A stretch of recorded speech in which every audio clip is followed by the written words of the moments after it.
पाण्याचे नियोजनबद्ध व्यवस्थापन हीच काळाची गरज. खताळ आढळा नदीचे आमदार अमोल खताळ यांच्या हस्ते जलपूजन. संगमनेर प्रतिनिधी. आढळा धरण पूर्ण क्षमतेने भरून ओव्हरफ्लो झाल्याने नदीपात्रात मुबलक पाणी उपलब्ध झाले असून त्याचा थेट लाभ शेती, पिण्याच्या पाण्याचा पुरवठा तसेच भूजल पातळी वाढण्यासाठी होणार आहे. या उपलब्ध पाण्याचे नियोजनबद्ध व्यवस्थापन केल्यास या परिसरातील शेतकऱ्यांना वर्षभर पाण्याची टंचाई जाणवणार नाही, असा विश्वास आमदार अमोल खताळ यांनी व्यक्त केला. संगमनेर तालुक्यातील जवळेकडलग येथे आढळा नदीच्या पाण्याचे जलपूजन आमदार अमोल खताळ यांच्या शुभहस्ते करण्यात आले. यावेळी आयोजित कार्यक्रमात ते बोलत होते.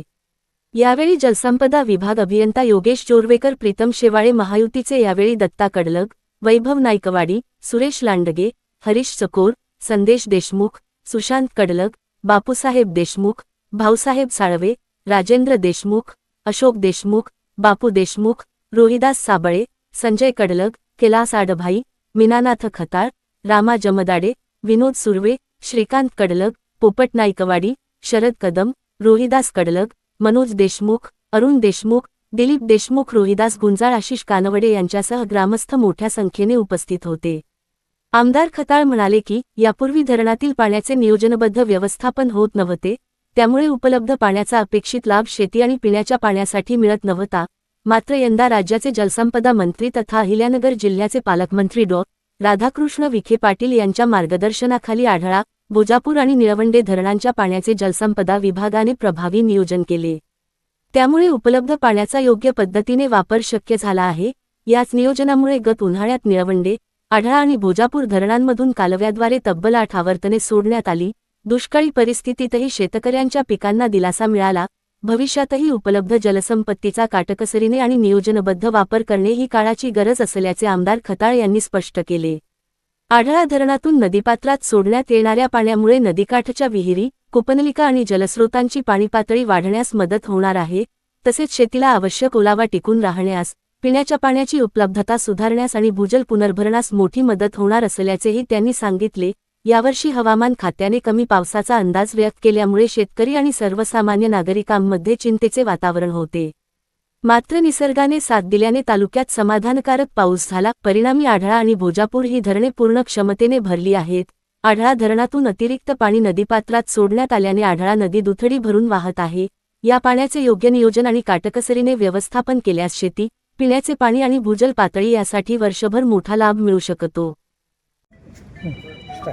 आज आपल्या जवळेकडलं इथे आढळा नदीचं जे ओव्हरफ्लोचं पाणी आहे त्याच्या जलपूजनाचा कार्यक्रम नुकताच जवळेकडलं असेल, राजापूर असेल व जलसंपदाच्या अधिकाऱ्यांच्या उपस्थितीत नुकताच संपन्न झाला आहे. एक आनंदाची गोष्ट म्हणजे आज जवळ्यात आल्यानंतर जवळचे जुने लोक सांगताय हा जो पूल आहे लगतचा, या पुलावरून पाणी पहिल्यांदाच वाहिलं आहे.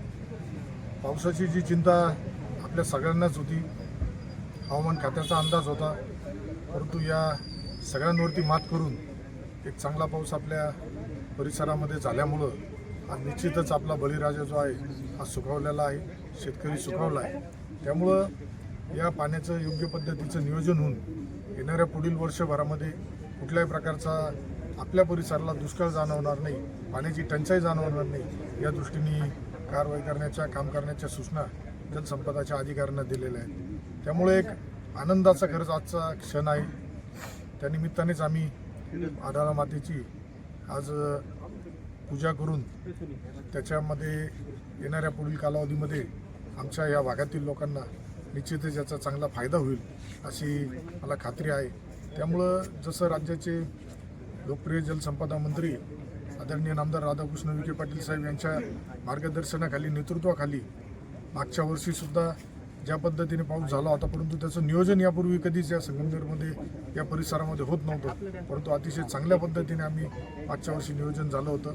8 वेळेस आपलं भंडारदरा असेल, निळवंडे असेल, याच्यातून रोटेशन देऊन संगमनेर तालुक्यातील जनतेला याचा फायदा झाला होता. तेव्हा निश्चितच आपली आजसुद्धा म्हाळुंगीलासुद्धा आपल्या पाणी मोठ्या प्रमाणात वाहत आहे. आजी आढळालासुद्धा पाणी मोठ्या प्रमाणात वाहत आहे. पण निश्चितच एक आनंदाची आणि सुखावं गोष्ट अशी म्हणता येईल आपल्याला.